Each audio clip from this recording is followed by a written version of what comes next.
Welcome to Cartoon Everything, the podcast. This episode, we had an awesome talk with Dave Roman. Dave Roman is a cartoonist, an educator, an editor, and a writer of comics. He is an enthusiast, an advocate, and just like lives, eats, sleeps, and breathes cartoons. And we had a great time having a really in-depth conversation about it all with him. Great talking with him, and I'm sure you'll have a great time listening to the talk. Well, hey, Dave. Hello. Hi. Thanks for coming on Cartoon Everything. Moving in. I love cartoons and everything. Nice. We're excited to have you.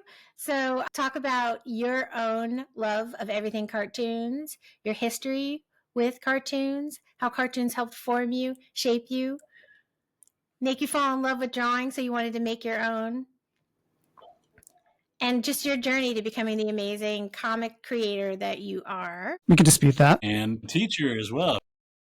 Yeah, and teacher, right? So inspiring the next generation of cartoonists. Totally. Yeah. They're the best. We love the future. Some people say the children are the future, and I agree. So we just wanted to have a little bit of an understanding of where it all started for Dave. So I know you grew up in Long Island. Correct. Can you think... Or did I grow up in Long Island? Or did I grow up on Long Island? I guess you grew up on Long Island. Babylon, right? Yeah. So near the lovely seashore and boating village of Babylon, Yes. Long Island. Yes. Fortuitous. Pizza there. They do. They do, absolutely. They do. Yeah, it tells you for sure. So can you remember what one of your earliest memories of cartoons is? Can you think about, like, reach back and, like, when you first became enamored? I'm literally reaching back because I realize I've got an old clamshell. There you go. Classic. This is Walt Disney Home Video presents The Three Caballeros. Yes. Oh, yeah. Sweet VHS. This VHS cost over $100 because this was the version that they sold in the video stores. My dad purchased a video. Like, this was before they started making videos like discounted. I think it was like around 1989-ish, 1988. I forget if it was like Home Alone or Batman. They started making affordable VHSs for people. Right. But before that, right, you had to rent them, or you can buy it at whatever the price that the video store bought it for, which was like over $100. It's amazing. So it doesn't have anything else but the movie on it. So it's like before they started putting all of the, like, you know, commercials in the beginning, and yeah. No, but it does have like one of those great montages of, like, you know, rent all these other great Disney movies like Ben Knobs and Broomsticks and the Apple Dumpling Gang. Yeah. So Three Caballeros, right? So this is created in the 1940s. Yeah. Right? Yeah, so my family is Puerto Rican, and I think we felt a very special bond with the movie Three Caballeros because it is a love letter celebration to Latin American culture, and my grandfather like really connected with it, and my dad connected with it, and so we just like were obsessed with this video, and we had rented it maybe 25 times, and then eventually my dad was like, I might as well just buy this thing because we just keep renting it. So yeah, we got our own copy, and it was the best. Up until that point, I'm trying to think if I'm sure I had seen other cartoons. Parents even back then put the kids in front of the television. But that's my first, like, the first thing I became obsessed with. Yeah. Yeah. Are you familiar at all, Chris, with Three Caballeros? Oh, yes. It's an absolute bona fide classic. Were you inspired to start drawing at that age, or you just knew you loved that cartoon so much? I don't know. If I'm thinking about like what inspired drawings, I think it would have been like the Care Bears and or Garfield. So at least that's what I've like earliest saved drawings from, right? Because obviously my mom didn't save every drawing that I made, but there was a couple of Garfields and a couple of Care Bears, and then eventually some Transformers. As far as like the earliest things I was copying or like trying to replicate as a little kid. Did you have those little horizontal Garfield books, the soft covered Garfield books? Yeah. Before that, I think the first one I got was a little chapter book, though. Mm.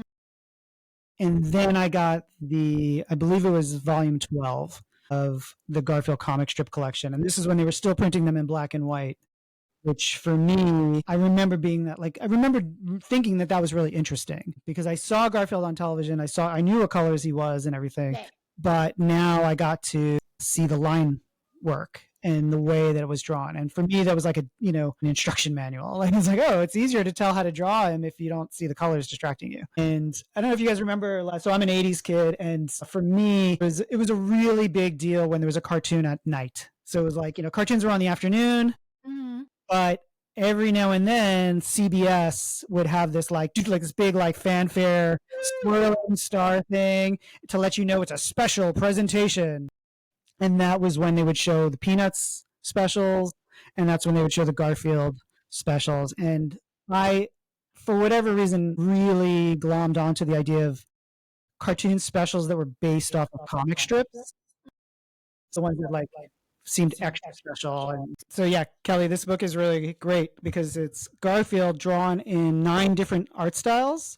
Basically, Jim Davis, by this point, he was so successful, he had a studio of artists that he was working with to do all the products for Garfield while he was drawing the comic strip. And he realized wow, these guys are all so talented. You guys are all so cool. And I'm forcing you to draw Garfield the way I draw him.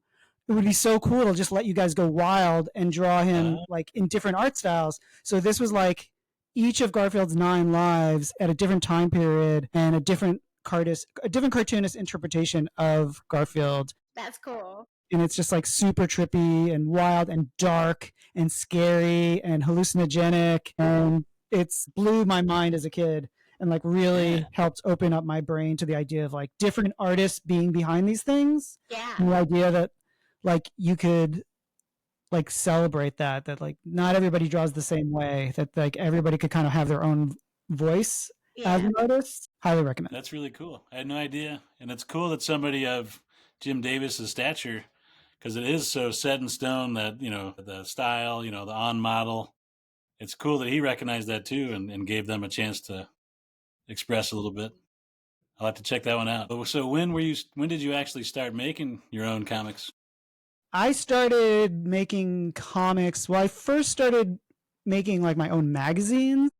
I had a younger sister and some cousins, and we would sometimes play school, and sometimes we would make newspaper. And I got into this idea of making magazines in part because I think I started getting Hot Dog magazine and Dynamite magazine. Do you guys remember? I remember Dynamite. I don't remember. Yeah. Hot Dog was just a later iteration. It was the same. I think this is the same people made it. And those actually included a Garfield comic strip in them. So I started replicating those and making my own magazines, and then kind of seemed like a nice, the next logical step was comics and comic books, in part because I would go to the bookstore a lot and I would go to the library a lot to get the comic strip collections of The Far Side and Garfield. And I would go to B. Dalton's bookstore and Walden Books, which were the bookstores that were in the mall. And I would just hang out in the humor section because that's where they would have all those comic strip collections. Right. And even as a really young kid, I was someone who wasn't content to just consume the media that was in front of me. I was always what else is out there? Is there something else that I don't know about? And I wanted to always I was always trying to seek out different stuff. And I realized oh, if you go to one bookstore, they would have some books. You go to a different bookstore, they have different books.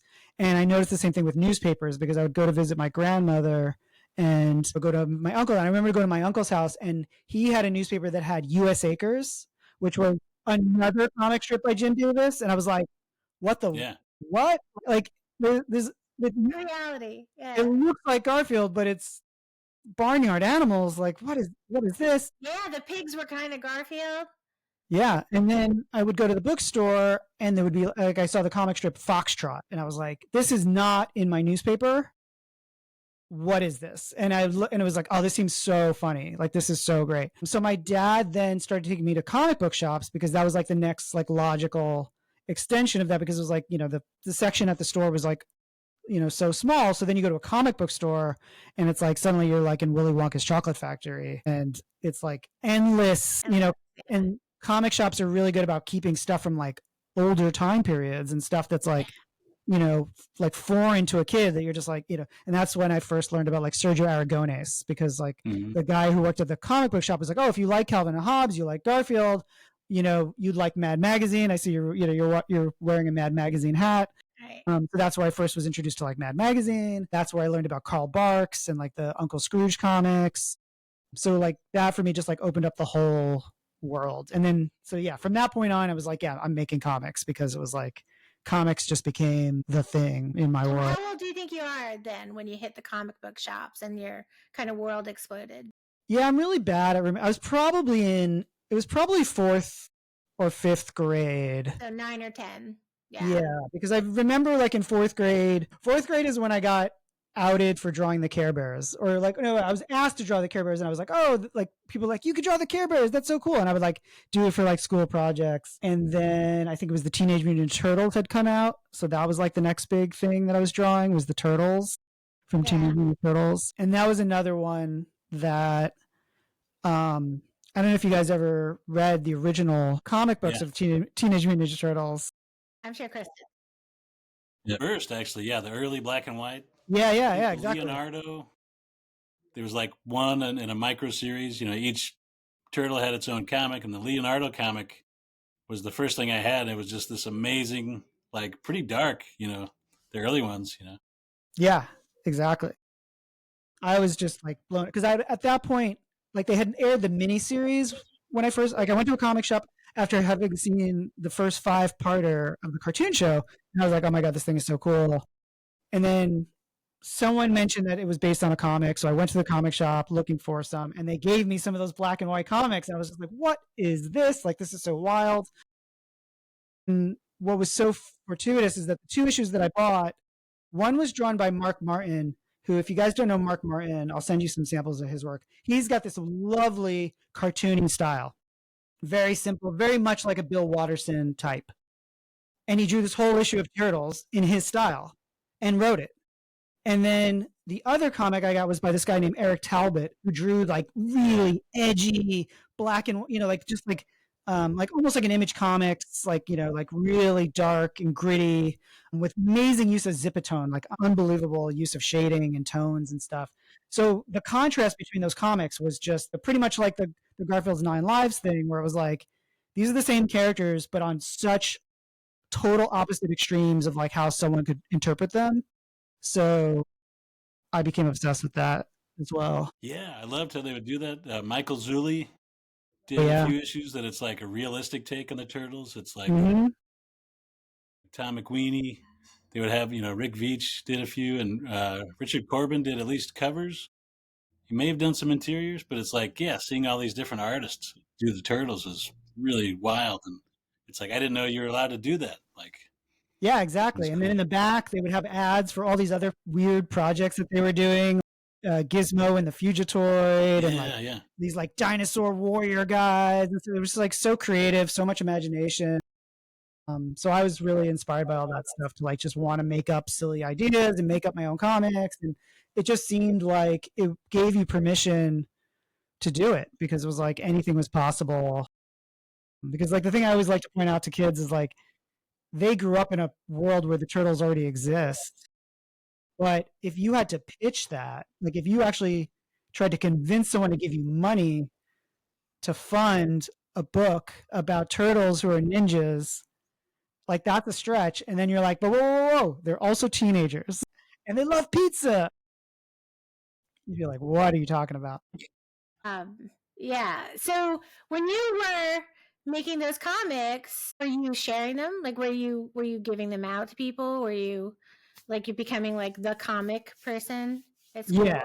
Well, it started in my family because I had, like I said, a sister. You made them for Michelle. My cousins, my sister Michelle, my cousin Dan, my cousin Jessica, and then extended cousins. Like when I would go to visit California, and I would make it for my cousins in California. So they were always like my first audience, was my family. And then I would bring them to school, and my teachers would be really supportive. And then other sometimes classmates would want copies. So, initially you make them for free, and then you try to upsell. At some point, it's like, it becomes a like, oh, let's see if I can make a little bit of money off of it. And at first, it's like my parents are photocopying them at the office, and then I'm like not happy with the quality of their copier. So I'm like, I got to go to Kinko's and, figure out how to use their copiers so I can make them, to my liking, which is actually how I ended up getting a job at the Staples Copy Center, was because I spent so much time. Me and my friends would be like hanging out at the copy center all the time, copying stuff and taking the machines apart, because we were like, the toner cartridge needs to be replaced in this, and we gotta make, we need those rich blacks, we were trying to get those rich blacks. Yeah. And by high school, I had convinced, well, I don't want to say I convinced, but I met two other friends who were into drawing comics. So like we kind of became like our own comic book company. And this was in the time of Image Comics. Like Image Comics was happening, like it had just started. So there was this sort of like idea that, anybody could just make a comic company. I mean, because the Turtles started it for me first, right? It was that idea that, like, if these two dudes could go from like what is basically, the Turtles was a ripoff satire of Daredevil at first. Like they basically just did Daredevil if they were animals. Yeah, that's what it was initially. So like the fact that it could go from that to this like worldwide phenomenon, that incentivized me. And then like the Image Comics guys just seemed so cool, and so it just seemed like a time where anybody could just do your own thing. So we did. Yeah, so me and my friends started making our own comics, and we would do like we convinced the school to let us have like funding to like print stuff for like a comic book club. And then we started going to comic book conventions, which at first were like in church basements, like basically like flea markets, and everybody was just like, that's so cute, you kids are making comics or whatever. And, we get a lot of pity sales, like people would just buy it just because they're like, I'll buy it just in case you guys become famous someday. So I don't want to ignore your other cartoon passions, because you are like, you're one of the most enthusiastic animation lovers that I know. So coming alongside of that, because I know eventually you did, when you went to art school, you did actually study stop motion as well as, right? Yeah, I did. Illustration and at SVA. But so along all those years when you were like in high school, did you have other like major loves as far as animation? Like when did you start watching anime because you love anime? When did you start taking in manga? Yeah, I mean, I started taking in anime before I realized I was taking in anime, as many of us did, right? So like, I assume, Christian, you and I probably have this in common. Like, you grew up watching Voltron, you grew up watching even like some of these American G-Force, and even the shows that like they bill them as American cartoons, like G.I. Joe, Transformers. They're really co-productions. They're based in the US, but they're based on Japanese properties sometimes, in the case of Transformers. And then they would have these Japanese studios really doing the animation. And I remember seeing things like the Transformers movie, not the live action Michael Bay ones, but the original animated movie. Yeah. And being tuned in enough to say, like, this feels different somehow. Like something about this feels markedly different than what's on television. And it seems like and in those cases, the Japanese studio had a little bit more say and a little bit more control over what was, going on in those productions. And I remember that just sticking out with me. But there was one show called Robotech that was on in like 1985. And that was a dub / like mashup. Like they were basically, a lot of these older shows, like they were taking like more than one show and then combining them and making it kind of its own thing. But the thing that really stuck with me, and I remember just like wanting to seek out more of it, was there was an episode of Robotech where the entire episode, or at least the bulk of the episode, was like this air fighter pilot who his job is to like fly this giant, this jet that turns into a giant robot and fight monsters and stuff. But there was like an entire episode where he's just hanging out with his girlfriend, and his girlfriend's like taking him to the mall shopping, and he just feels really embarrassed, and he's just like awkward, and he doesn't know what to do with himself. And I just remember thinking, like, you never see that on GI Joe, or you never see that on like these other cartoons. So I just was like, what is it? What is it? Why are some of these cartoons like get a little deeper or get a little bit more emotional or delve into like character arcs and have a little bit more continuity? Because the running joke in like He-Man and GI Joe and all this stuff was always the like, I'll get you next time. Right. And they always get away with it, and they always will fight another day, where some cartoons didn't do that. And I eventually realized that was Japanese. Like those were the Japanese cartoons that seemed to care a little bit like more about like continuity and story arcs and character evolutions. Mm-hmm. So I was just kind of like always looking for that and not fully understanding, because I didn't have the internet yet. So I kind of had to piece it together. Like when you ask a lot of people who grew up in the 80s about their favorite cartoons, they're like, oh, Thundercats and all this kind of stuff. But they're always talking about the opening credits. Like they're usually, it's the opening sequence where they put all the money and they put all the time to like beautifully animate them. And usually those were the most like, it was the Japanese animators that would like really go into town on those opening sequences. And then the rest of the cartoon would be very stiff and like you said, like, Right. animated on threes or something. Yeah, just the mouth is moving. Right. Oh yeah, Clutch Cargo, like. But so Akira came out in 1989. Obviously, that was like a really big deal to every teenage boy who was alive at that point, because it was just, again, like nothing we had ever seen, and just everything just pushed to like 11. But I was just always into animation, and I was a Disney kid too. So like, I always kind of play this like devil's advocate thing, because like I went to art school and I would take like history of animation class. And in the 90s, it was really cool to hate on Disney as well. Like everybody was like, anti-Disney as you can get. Yep. And I remember sitting and watching Dumbo as a young adult, like 20 years old, watching Dumbo and being like, this holds up. This is still a really amazing movie. And my teacher was like, yeah, look how long this movie is. That's a tight movie, dude. He's just like, this movie is economical. And I was like, so I just started, like I would just appreciate all these kinds of different aspects of animation. And as a kid too, like I love The Secret of Nim by Don Bluth. So yeah. I feel like all the Don Bluth heads, like, we already kind of had that, like, we love Disney, but like we want something else besides Disney. We're looking for the alternatives. Yes.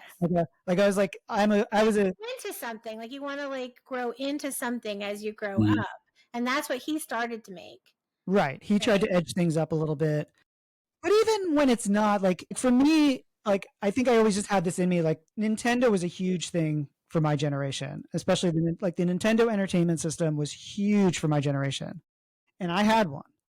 But I remember going over to another kid's house who had a Sega Master System and thinking, that's the coolest kid I've ever met, because I don't even know what the hell that is. And they've got like all these other video games that no one else is playing these games. What's going on here? And like, that was my same thing with comic books. That was my same thing with animation. I was always like, what else is there? Like, I'm always seeking out. I would get the phone book out and like try to find comic book stores in other towns, because I was like, I don't even trust this comic shop to have everything. Like, I want to know, like, I want to get other voices. I want second opinions. I want third opinions.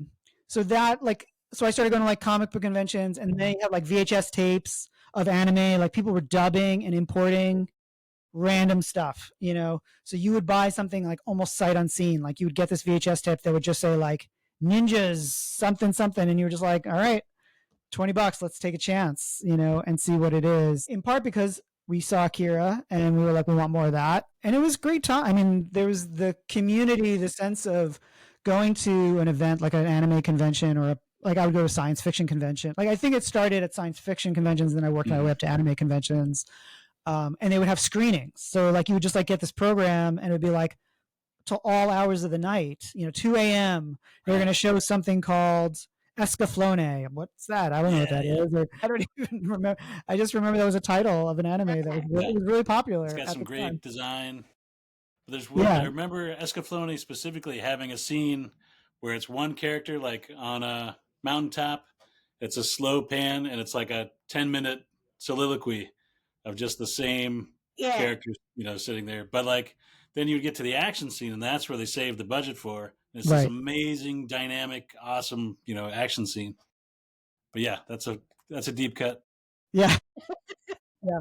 Well, you're a real deep cut. I remember one of my favorite memories is going to an anime convention and just saying like, I just want to see stuff. So I don't care what it is. I'm just going to see. So I went into something called Midori Days. I don't know what that means. I don't know what Midori is. I don't know, is a place, is a person, who are the days? I don't know what's happening. And it was about a guy who wakes up one day and there's a girl on his hand. Like his hand is like a puppet, but it's a real person who like comes out of his sleeve and has like sentience, and she has like a whole like life, and talks to him or whatever. And he falls in love with this girl who's attached to his hand.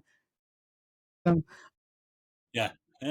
but it was just one of the most wildest, like out there things that I've ever seen. And 1 o'clock in the morning, you're just like, this is the best. This is the coolest experience ever. When did you first start actually tabling at cons, like with your own So stuff? I was actually tabling in high school.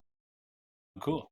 It was me and my friend Rich and my friend Paul, and then eventually my friend John. The four of us, we became a comic book company. We called ourselves Cryptic Press. And yeah, we would get a table. But these were shows where we shouldn't have been, to be quite honest, because we were like, there were shows that were mostly dealers. Like it was like people selling old comic books Right. to collectors, not really people coming to discover new material or meet artists. So we were like one of the only artists there. So, we learned a lot. And that was kind of the thing that we looked at it. Like we even went to like a young business conference, like a young business, like young entrepreneurs conference, because that's the kind of kids we were. We were like, we're going to do this. We're going to make this happen. So by the time I went to School of Visual Arts, which is, where I'm meeting professional comic book artists as teachers. At that point, I'd already met comic book artists. I already had like a lot of experience because of the type of kid that I was, and the way that me and my friends were just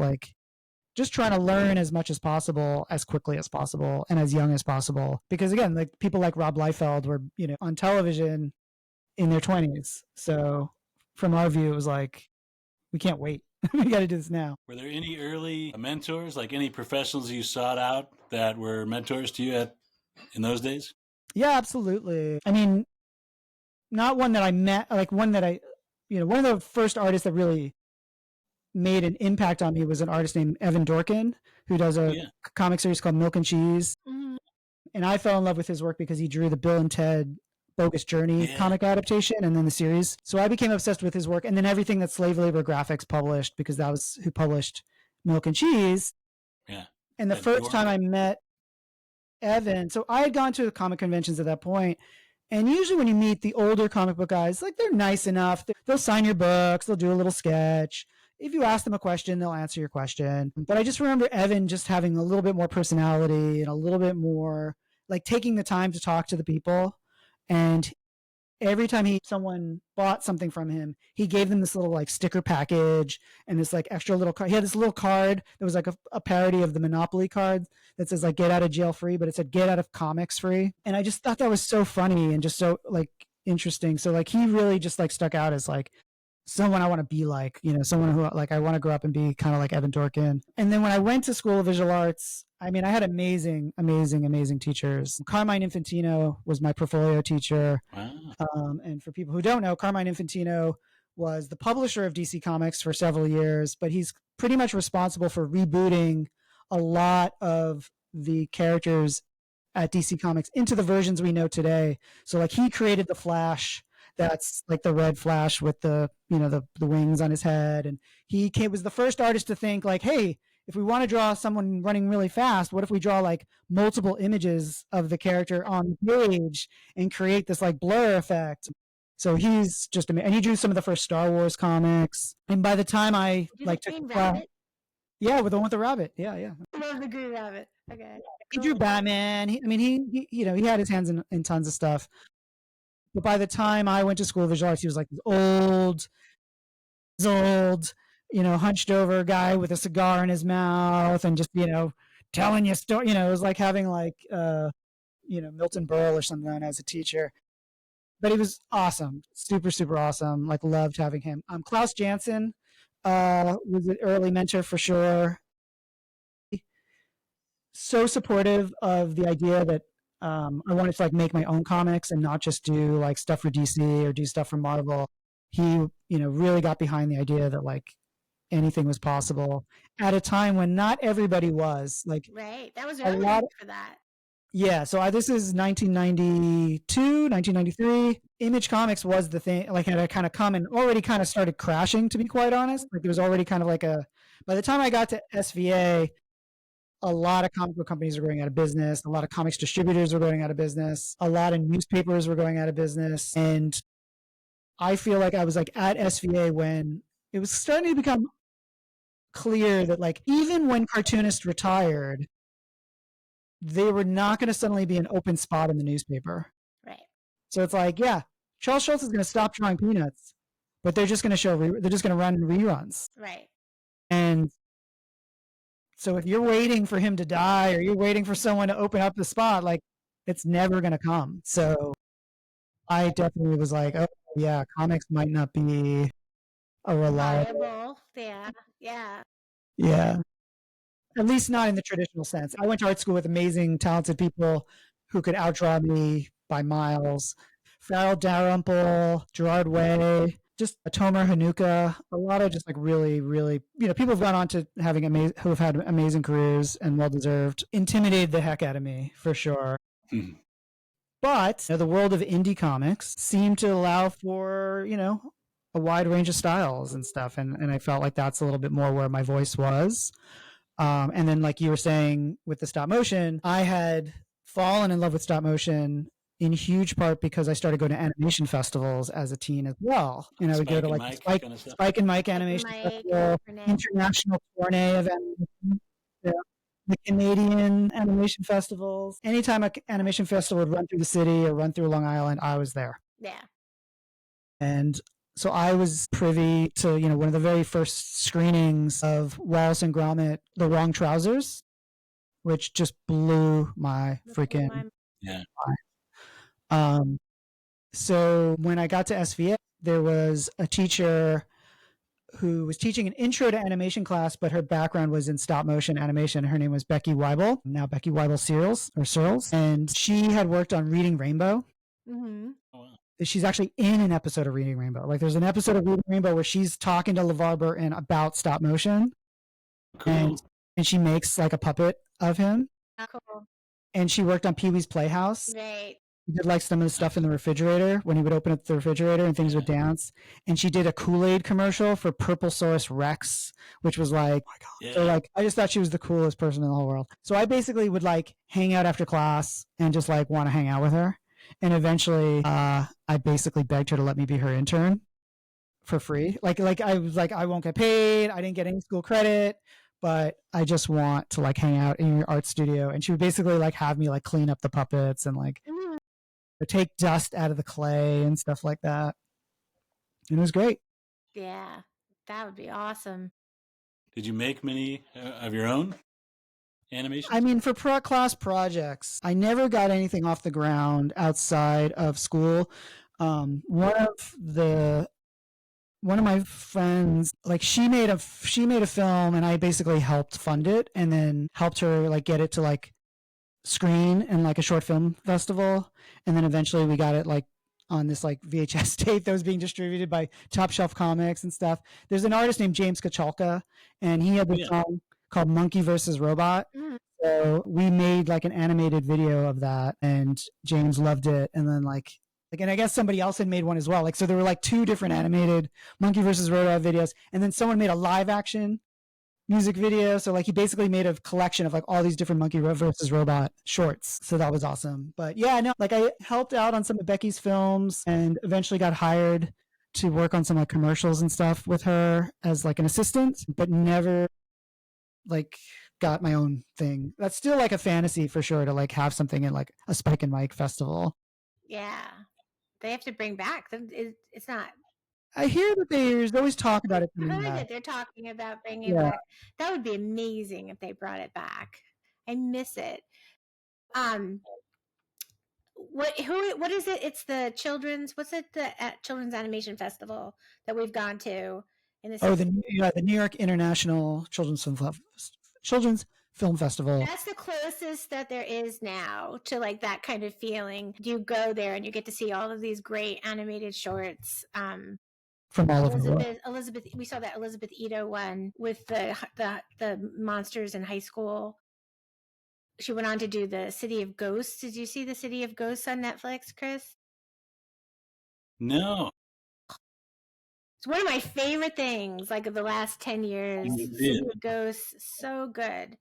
Yeah, she does that Peanuts thing where she records like real voices, not necessarily actors. So when she's animating, you just feel it. You just feel like these are real kids. These are real teenagers. It's so good.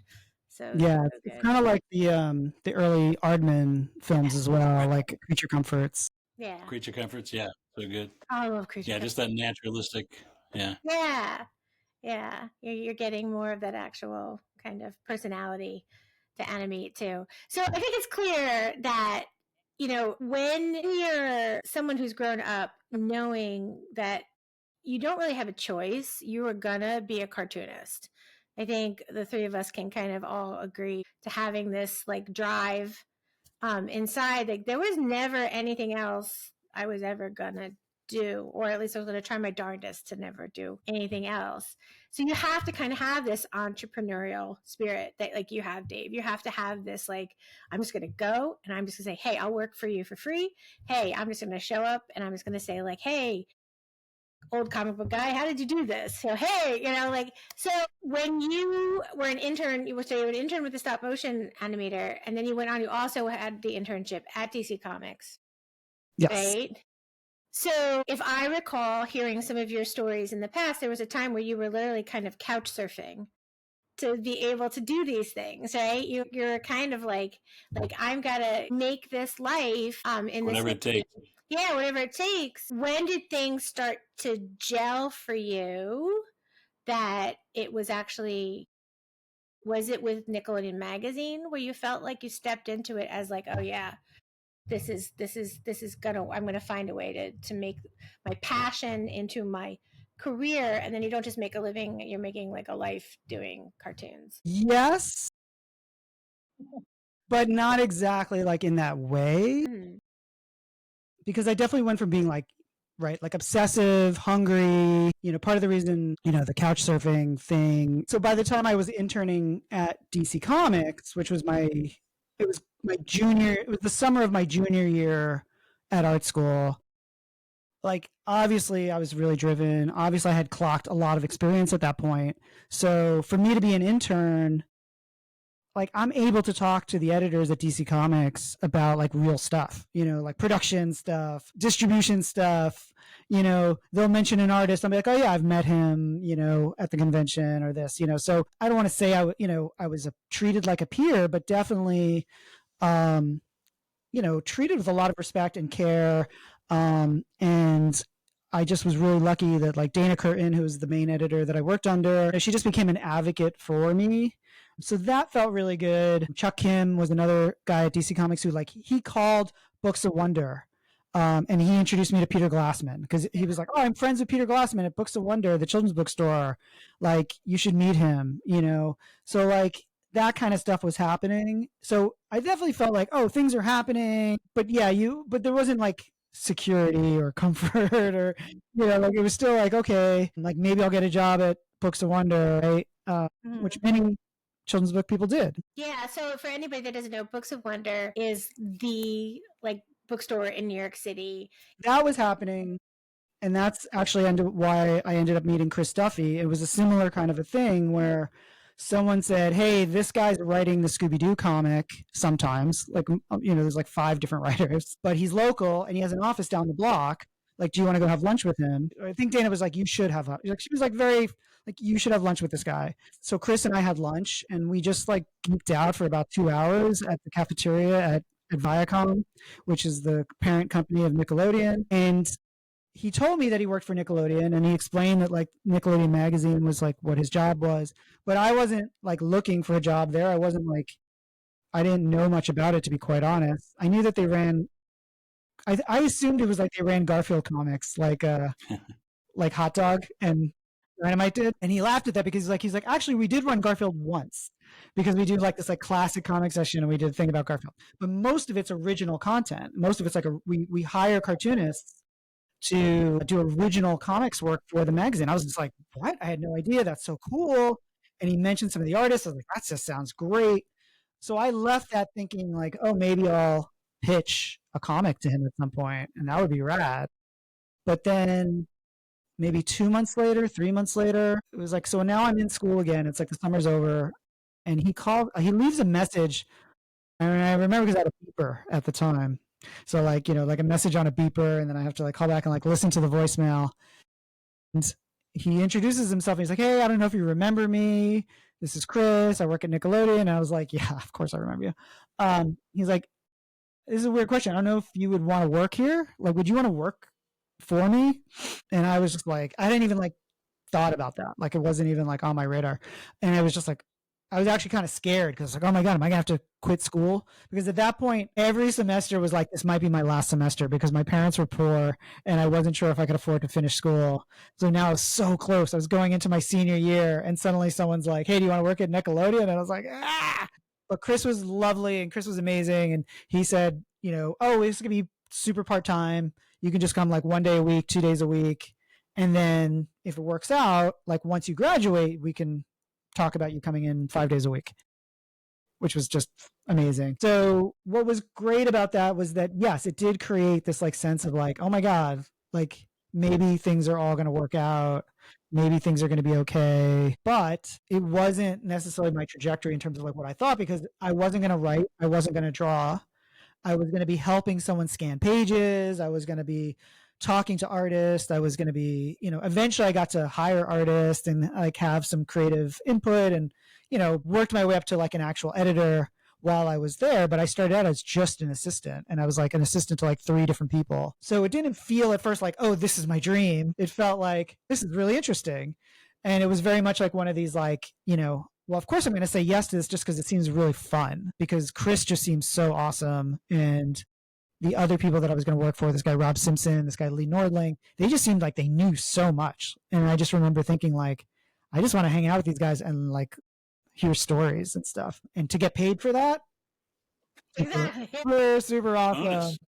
But then over the time, so like I was there for 11 years, I grew up there. I really, like I was 20 years old when I started working there. And then I was, in my 30s by the time I left. And, it was like going to grad school. I learned, everything I could learn about editorial, about production, about both comics and then animation, because Nickelodeon also, obviously does animation. And I was working with all these guys in LA. And so, yeah, it was just like the best experience. But I wasn't making my own comics. That was, so it was like a little bit of like this is great, but I'm not making my own comics. So that kind of fell by the wayside. So you found you weren't drawing. Were you still drawing, or did you kind of just go like, oh, I'm so steeped in my day-to-day work that you didn't draw as much? Yeah, I didn't draw as much at first. I kind of had to work myself back into it. Sort of running parallel to that, I mentioned that I got really intimidated by all the other artists that I went to school with. So while I was at SVA, I was crashing with John Patrick Green. John and I were making comics together, but we quickly fell into this groove where I was writing stuff for him to draw. Right. And then I was getting into edit. Teen Boat. Yeah. So Teen Boat came a little bit later, but okay. That was, that came out of that evolution. So between being an editor or like a, assistant editor, then editor, writing for other people, it became easier and easier to think like, oh, if I'm going to write, that's how I'm going to get paid. Because I also wrote some like Dexter's Lab comics for Gendy Tartakovsky at DC Comics. So like that seemed like, oh, this is how I'll make money. Yeah, and that came out of sort of an extension of my time at Nickelodeon for sure. But one of the things that kind of happened is, the further I got away from SVA and being sort of surrounded by all those other artists, it allowed me to like really just lean into like the kind of art that I wanted to make. And a lot of that ended up being like simpler, cuter. Like I really got into Sanrio and like Hello Kitty and and not just Hello Kitty, but all the like, did you know that Sanrio's made like 150 characters? I want to know about all of them, You learn about those random characters. It's like, oh, that's so cool. And then there was this game called Parappa the Rapper that came out on PlayStation. Yeah. And it had this really cool cartoony style with this fun little guy. And it kind of freed me up to think like, oh, I can make like fun, silly, cute stuff. And no one's going to care that I can't draw as well as these other guys. And I remember sending something to, there's an artist named Andy Watson who at the time was doing a comic called Skeleton Key. He's gone on to do many, many other things. He's a British artist. He's one of my all-time favorites. At one point, I sent him one of the comics that John drew, but in the back, there was this like little section where I did some doodles, you know, some drawings. And Andy specifically said to me in a letter, by the way, like this is like, you know, like he met, this is like, you know, pen pal situation. He was like, I really like your drawings. You should do more. And I want to see more from you. And that kind of was like, maybe I should keep drawing. Yeah. So, and then that's when I started doing webcomics. So like that kind of like, and that was like simultaneously happening as well, that like you could just post stuff on the internet. Like it was just like, you know, I was doing zines, I was doing like indie comics stuff that I was like not paying for because I was just like photocopying them at the offices and stuff. So that, you know, because like the thing about the books that John and I were publishing while we were at SVA was like they were professionally printed. Like we went with Quebecor and Brenner, who were big big printers, and we were doing like 2,000 copies, and they were a big investment. So I don't think I would have had the confidence to do that with something that I drew. But I could photocopy something for free and sell it for 50 cents because that's what I did. Is all my mini comics were 50 cents. Wow. And that allowed me to build up my ego a little bit because I was like, just, you know, it's like, oh, you know, it's just 50 cents. It's fine, you know. And then eventually worked up to getting a book deal at first. Absolutely. Yeah, I remember spending, you know, many nights, all night at a Kinko's, you know, just like, you know, and then selling to classmates in high school or, you know, our friends in college for, yeah, $1, you know. It's, and it's like less pressure if it's just a photocopy, you know, it's something I could sell for $1. Yeah, like even to color the covers harshly for this, you know. Yeah, I think it's so interesting though that story is so common, that like the fact that we all at some point, like what is it about cartoons, like what is it about comics especially, because cartoons is one thing. There's a lot of people who are inspired by cartoons and then want to join, you know, the animation industry and make their own animated stuff, but not as many compared to the comics people. Like it is a much more accessible medium to make your own comics than to do your, you know, your own animation. I do wonder if we grew up in this generation where kids have access to all these digital tools. Yeah, an iPad, you can make animation. Yeah. Yeah. You can do it on your phone if you want to. Versus like, I remember having to rent the Oxberry at my school. So like, you know, like you got 1 hour to shoot this thing. Right. I traded free internships for places where they had a camera. So and it was, work for me, do everything that I tell you to do, and you can work on your own. You can use the camera and use all the equipment to make your own shorts. So yeah, but again, it's different. It's funny because the genres are so intertwined, and there's so many artists now that do both. There wasn't so much back then, but now it's very, very intertwined. So I am very heartened that teaching last semester intro to animation, that there were so many students that were so clued into indie animations that are going straight to YouTube now, and then they were like, I just want to do that, and they're like, I want to do that. You know? So they're not freaking out over what's going on out in California with the studios. They're like, I'm not even going to worry about that. I'm just going to make my own. And I was like, you go.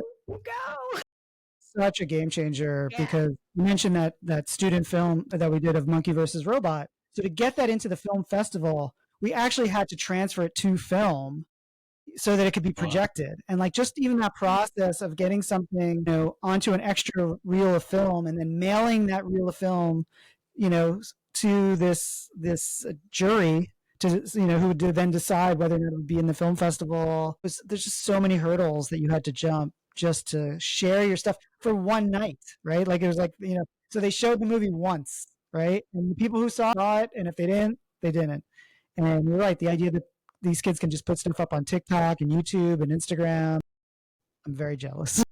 Yeah, Chris and I saw Bill Plimpton, right? Didn't we see Bill Oh, yeah. Plimpton? Yeah, like so that was like back in college, seeing his stuff in the festivals. It was like such a like But yeah, that the whole idea of doing animation like that in colored pencil and paper and you know and just as like a one man studio, he was kind of Yeah. early yeah adapter for that. The kids are doing now on YouTube. right Just do it all yourself, you know. yeah Yeah. And he was a New York guy. So like if you went to art school in New York, you would, chances are you would run into him at a party. So you could talk to him and stuff. And, yeah he was very accessible and very generous, like, with like inspiring young animators and stuff. So yeah, Bill Plimpton's super awesome dude. And he was like on MTV, right? So like MTV was a big thing Right. too, that like I think a lot of Yeah, us were liquid exposed. television. Liquid television. And yeah yeah. Hey, do you guys remember? I was thinking about this. Like, I feel like you, Christian, would probably get this the most based on your work. Did you ever watch the Max cartoon show Yeah. based on the Sam Heath comic? Yep. That was like I was All-time thinking about. favorite. Why like one of the things that made that so cool at the time, I thought was that like usually a cartoon based on a comic, there would be some sort of interpretation to some degree. But that cartoon was probably the first time I remember it looking like, did they just take his comic artwork and animate it? Yeah. Yeah, it was so like panel to panel, and even some of the weird panel shapes, they would move the camera to, yeah, like one for one, almost entirely. Pretty amazing adaptation. Like so direct. Yeah, you could see his hand in there. Because, yeah, a lot of times they want to fix the character design or Or certain aspects, simplify but they that? really like were so loyal to his designs. Yeah, it still holds up. I've watched some recently. Oh, awesome. Yeah, I have it on DVD, but I haven't watched it in a while. That's one I had the VHS copy of back in the day. Although, if I remember, the VHS didn't have all the episodes. Yeah, you're right. All right. Yeah. This is the Yeah, I stuff would that my have like brain. 3 episodes per cassette or something like that. That's funny. So when you're back in that environment, you're seeing people like Bill Plimpton, and in your time at DC as well, were you able to talk to many writers as far as people that were mentoring you in that respect, like to where you went on to the stuff you're writing nowadays? I mean, not necessarily like what I'm writing now. Like I was very lucky that I did meet amazing writers and editors who kind of helped me. We would talk story, right? So like that's the thing is like one of the things that like I loved working for this guy Lee Nordling is because he was just the kind of guy who just loved talking shop. We just love talking about story. We love like if a movie came out, we wouldn't just like be like, was it good, was it bad? We would say, why was it good, why was it bad? Like we would deconstruct it, right? uh Nothing more so than like the Star Wars prequels when those movies came out. Sure. Like it just became like anytime you got two writers in a room, they wanted to give you their take on like, what didn't work. Yeah, like Yeah, why that isn't happened. it working? It's not just it's like, what is it about it that's not, right? So I just feel like that was just so educational and just being around, people who care that much about story definitely rubbed off on me. But I also think it's something that grew organically in you too. It's one of the things I admire about you is that you have this. You just constantly like, oh, I'm going to watch this. I'm going to watch it. Well, have you watched this? Well, I'm going to watch this. So we're going to go watch. So it's again, it's an internal drive, and then you have to seek out the places to go where you can actually put that to use. Yeah, and I think the thing that I've been reflecting on myself lately is that because not for everyone it's not a one-to-one, right? Like sometimes you can see like, oh, someone saw this movie or someone read this comic and you could totally see the DNA of like what, inspired them to then go doing this. For me, that doesn't really exist. Like if you read Unicorn Boy, and even Astronaut Academy to some extent, I don't think you can just look at like, any one thing and say, well, that's what it was, right? Like that's what inspired it. It really is the amalgam. It really is the melting pot. It's the soup. It's the stew of all these different things. Because like even to tell somebody that you make comics or you make cartoons, like people kind of jump to certain conclusions. When I tell, because I meet a lot of people who don't know anything about comics, and when I tell them, oh, I make comics, they think it's like, oh, is it like superheroes? And I'm like, no, like So they'll be like, well, I grew up reading like Calvin and Hobbes, and that gives them a little, like, that gets them closer, right? But it's still not like, so then they're like, oh, well, did you ever make a comic strip? It's like, no, I've never made a comic strip in my entire life. Like, I've never tried to do 1 panel, 2 panel, 3 panel gag. So the kinds of stuff that I'm doing, which is like funny, cute, it looks kind of like a comic strip, but it's a story and it's a 3-act structure. And, like it, in a way, it's like I'm taking more from film than I'm taking from the comic books that I read. Right. So it's like artistically, I'm pulling from the comics that I loved, but from a story structure standpoint, I'm like way more looking at like Miyazaki movies and Edgar Wright movies or Wes Anderson or something like that. Yeah. When you're writing, are you writing visually? Are you doing thumbnails? Or are you starting with like the words first, or how do you? Almost never the words. Yeah, it's almost never been the words first. It's almost always character drawings, doodles, little scenes. But then increasingly, I will start to write like based on that. Like I'll pull, I move back and forth between like the sketchbook and the Google Doc now.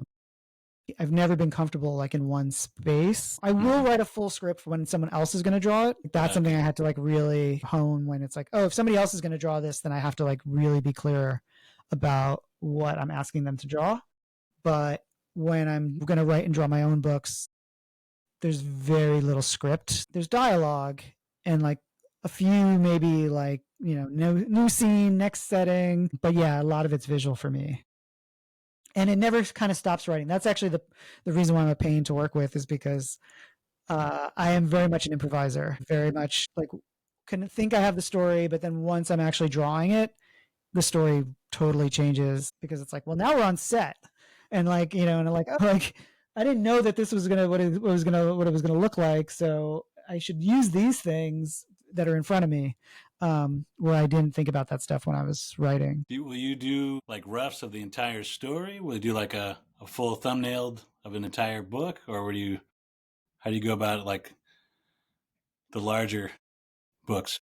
Yeah, because we're working with an editor. I have to give them something. So now my process is I will do a very rough thumbnail, and sometimes I mean really rough, like stick figure rough, with balloons. So I will make sure all the dialogue is there. So this is like everything they're going to say, but like you can kind of infer that's like, oh, they're outside, and maybe they're going to be like in front of a house, or maybe that's a cave. But until I start drawing it, no guarantee. I say writing is rewriting. So that's what you're always doing. So it's that, yeah. It is difficult. I get that too, that like once you're in that world, there's so many possibilities, right? So sometimes you change your story, when you were supposed to already have it. There's already have it kind of, done and working and moving forward. But yeah. Well, I think some artists, I think it's harder because you work longer form, right? So, it's not like you're confined by the 32 pages of a picture book. You've got chapters. And so like that's again, the world is expansive in your head. yeah, it's a double-edged sword, because I have to go back. Like I've spent the past week redrawing earlier scenes from my graphic novel, because over the course of 2 years drawing it, things have changed. There's a lot of continuity issues. And if it was a movie, like if someone was wearing a hat, the hat just stays on their head.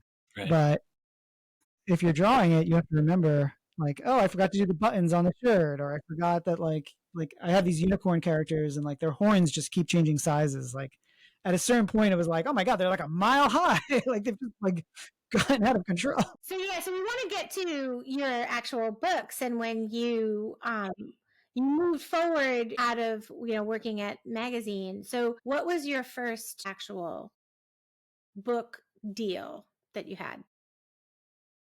So while I was working at Nickelodeon, I was paid to write books for other people. Right. So I did do a couple of like work for hire things and stuff like that.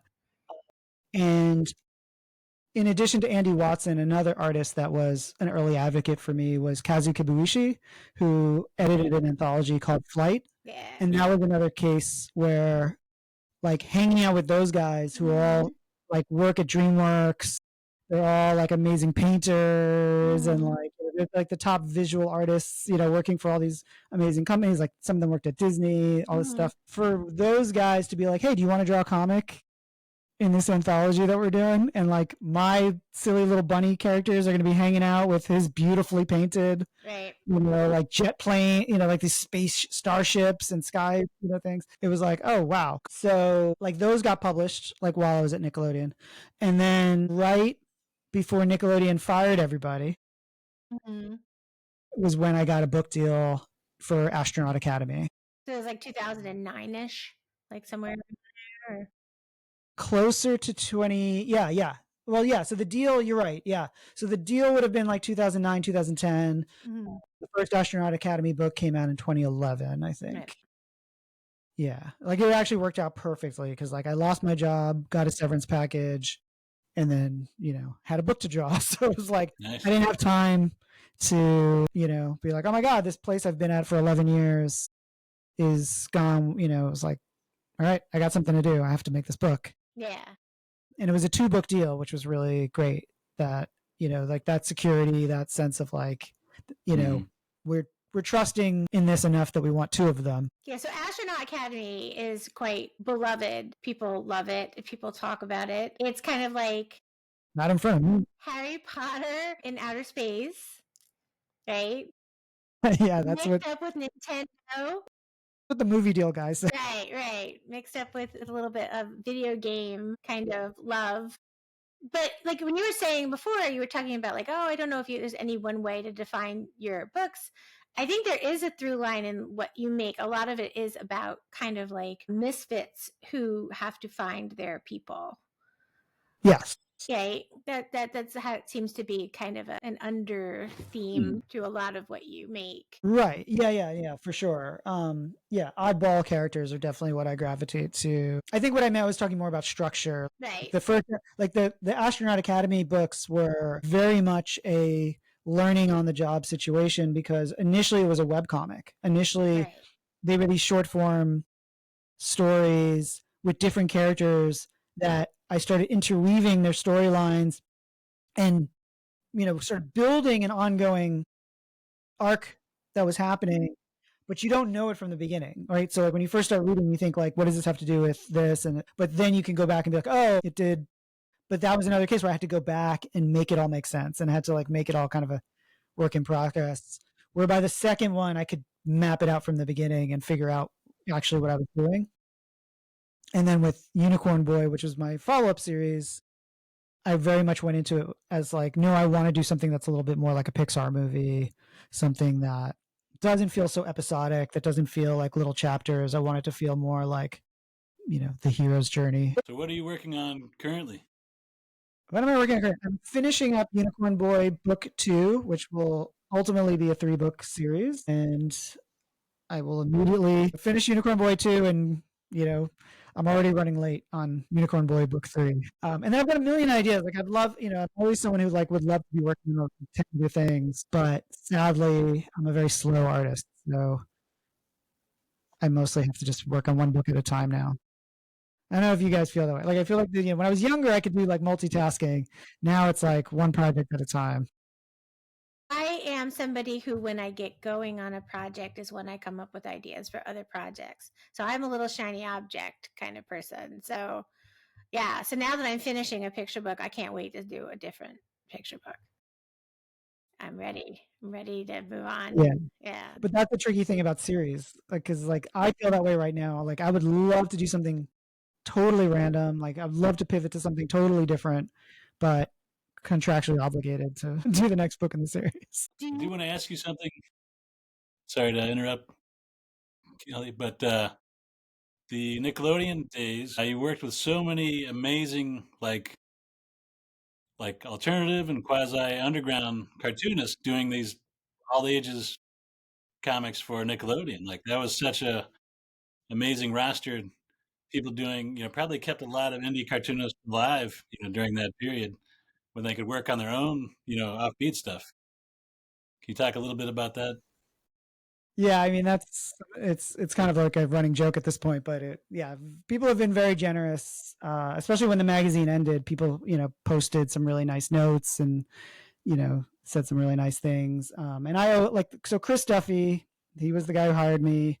He was my mentor. He was I just was following his lead. And he took the baton from an editor named Ann Bernstein, who launched Nickelodeon magazine with this idea of there being this comic book section in the middle. And she was already kind of part of the New York underground comic scene. So she brought in people like Kaz, David Mazzucchelli, Yeah. and just so many people, like unbelievable people. Chris just built off of that. And then I just built off of that, and each time like bringing in, other people, right? Because it was like, oh, well, what about this guy? What about her? What about him? And what was great about Chris too is that Chris didn't care if they were old artists, if they were new artists. Like we would have a magazine that would have a comic published by someone, like Gahan Wilson, who was like in his 80s and had worked for, Playboy magazine and the New Yorker and stuff. And then we would have someone like Todd Webb, who was 19 years old or 21 years old, side by side, just because we loved it, and just because we loved the comics of it. And I personally attribute my passion for that from the Garfield's 9 Lives books again. Like I'm just tying it all back. Oh, nice. It was just this idea of, again, that it's just fun to see different art styles. There's so many great artists out there. Like, wouldn't it be fun if, so in addition to the original stuff, sometimes we would do like SpongeBob comics that were like drawn in all these different art styles. Like we would do like SpongeBob if it was an anime, or Rugrats if they were like it was like a horror comic with the Rugrats. It'd be like Wally Wood drew it, because we were just big comic nerds and we would just want to have like fun, and we were fans. We were fans. Like the funnest thing in the world. Like my favorite thing about being a comics editor is being able to go to a comics convention, walk around the artist alley, and just have like an aha moment, and just be like, whoa, what if Stan Sakai drew Jimmy Neutron, like from like Nickelodeon or something stupid like that, or just like or just like being someone like oh, we think they're really like we're a fan, right? Like I remember we did this, we would do this thing where we actually took like an editor whose name was Julie Winterbottom, and we just thought she had a fun name, Julie Winterbottom, and we called up 5 artists and we said, create a cartoon character of Julie Winterbottom. Like what is, and we called like Don Bluth. Like, like it was like, I grew up being a huge Don Bluth fan. Jeez. And we could be like, let's call Don Bluth and see if he'll do something. And then Chris would be like, and let's get Stan Lee on, like, just like, we'll just see, and we would just see, and sometimes they would be like, this is, so it would be like, oh, Mike Mignola drawing a chicken crossing the road gag. Like just stupid stuff, that would just entertain us. Yeah, best job in the world. Best job. Yeah. And then people like Craig Thompson, bless his heart, like when Blankets came out, he kind of put like a little thanks, that like, thanks for Nickelodeon magazine for, supporting me while I drew this book. Wow. That's great. That was like a 500-page graphic novel, right? So it was like years of his life. And while he was working on that, he was doing these fun comics for us, like Juanita and Clem. Yeah, and he even he drew like a Jimmy Neutron comic, which I feel really embarrassed about now. Yeah, no, it's so great. It's funny. All roads lead back to Garfield and his 9 Lives. It's so cool to see these different artists take on these characters.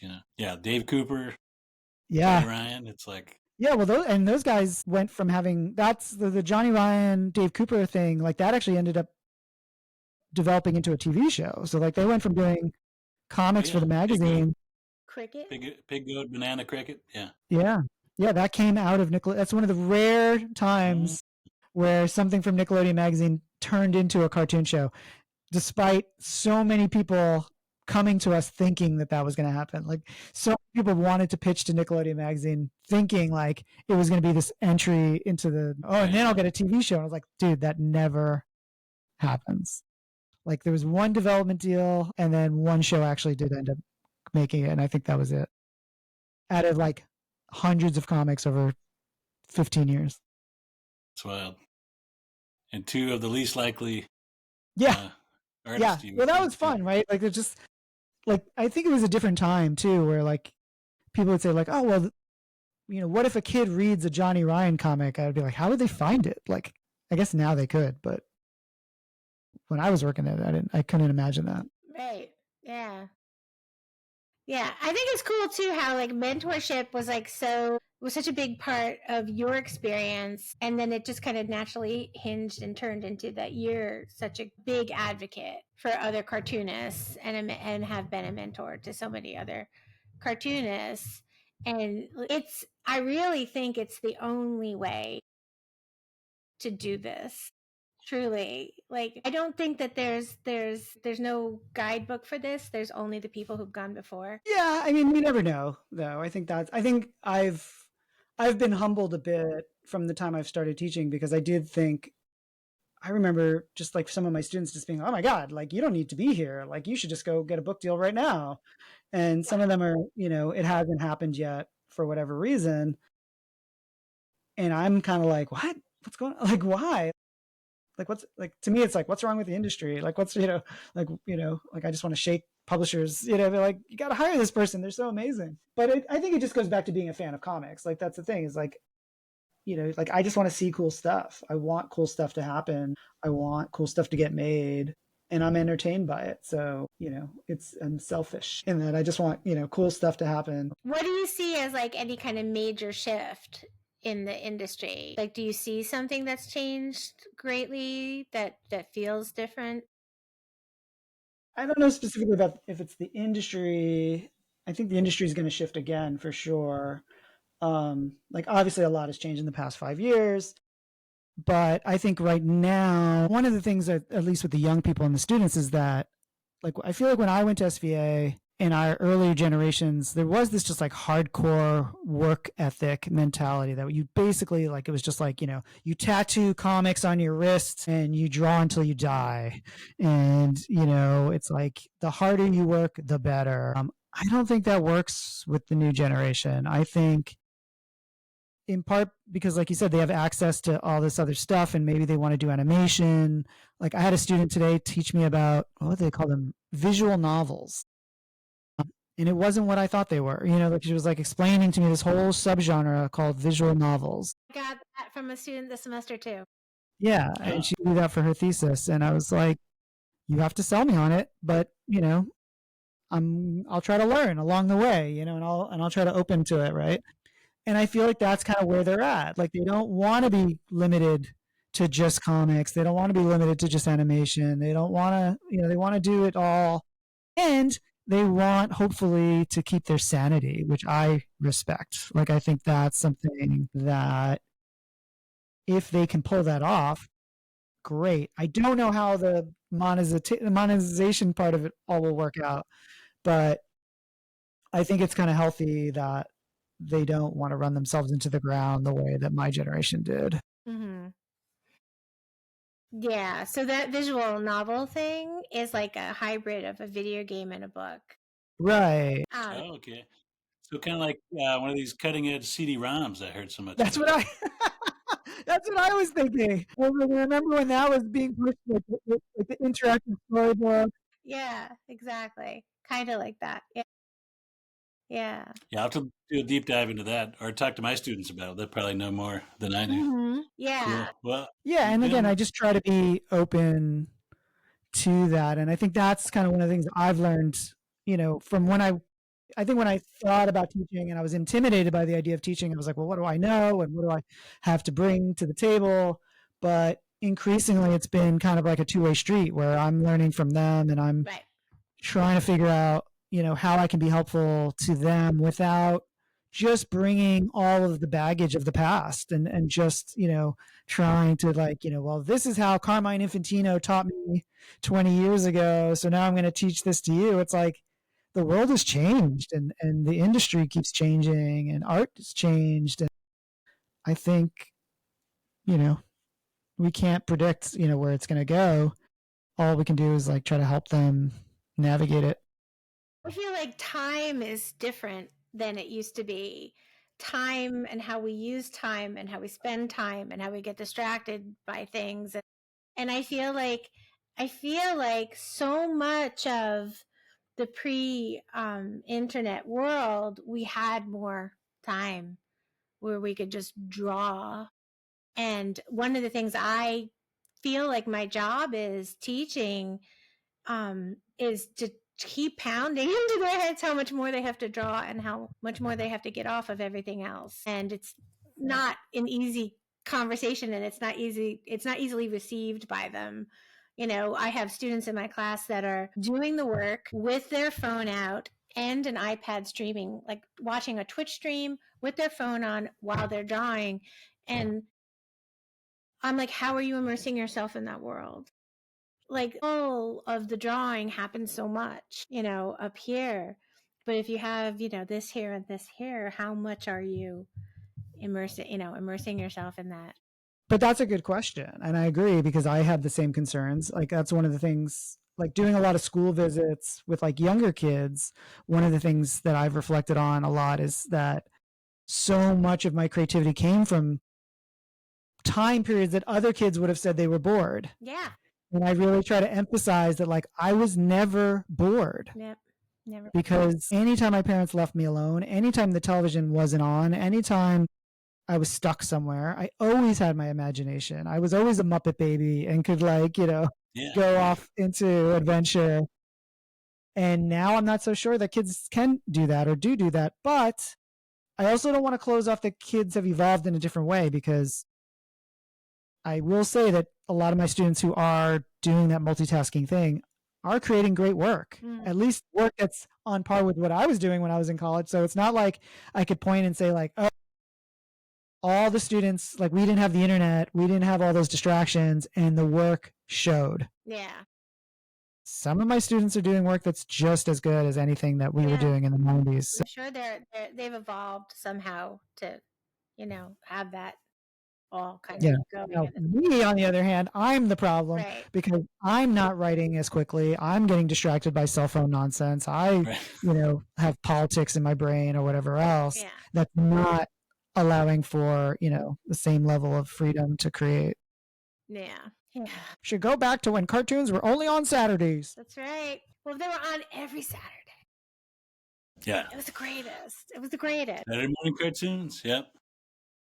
Classic. So, Dave, where can we find you online? You can find me online waiting for the band to start, or like near the t-shirt merch table, because I'm always online waiting to buy a t-shirt. But if you're talking about computer land, yes, you can find me in the digital world hanging with the DigiDestined at yaytime.com. That's YAYTIME.com, or at yaytime on the social medias that are still up and running. Great. Thanks so much. Awesome. Cheers.